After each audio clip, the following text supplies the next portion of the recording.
Ces images montrent des drones iraniens du type Shahed, interceptés par l'armée saoudienne.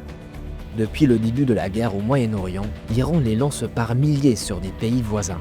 Peu cher à produire et doté de technologies modernes, ce type de drone bouleverse la manière de faire la guerre. Les Shahed sont des drones d'attaque kamikazes qui embarquent quelques dizaines de kilos d'explosifs. Ils sont donc faits pour atteindre leur cible et puis exploser. L'Iran en produit en grande quantité car leur fabrication est peu chère. Un tel drone coûterait quelques dizaines de milliers de dollars, alors que le coût des missiles lancés pour les intercepter peut monter jusqu'à plusieurs millions. La guerre des drones Shahed, c'est donc une guerre d'attrition. Les coûts de défense augmentent plus rapidement que ceux des attaquants. Mais les coûts de guerre ne sont pas le seul problème.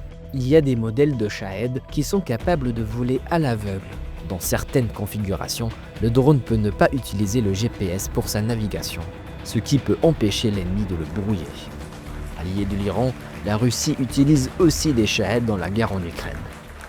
Iran began producing Shahed drones years ago, attack drones that are now, after upgrades, even more dangerous than missiles. In Ukraine, we had to learn how to defend against them. L'armée ukrainienne a développé un nouveau type de drone d'interception comme celui-ci. Il vole plus vite qu'un Shahed et surtout, il ne coûte que 500 $ à produire, tout droit sorti de l'imprimante 3D. Pour intercepter un Shahed, un pilote le dirige à distance sur le drone ennemi ou le fait exploser à proximité. The warfare, shifted a lot to like at first it was just drones against humans and soldiers and tanks, but now it's mostly like drones against drones. Selon le président Volodymyr Zelensky, l'Ukraine a envoyé plus de 200 experts en drones au Moyen-Orient pour aider à intercepter les drones iraniens.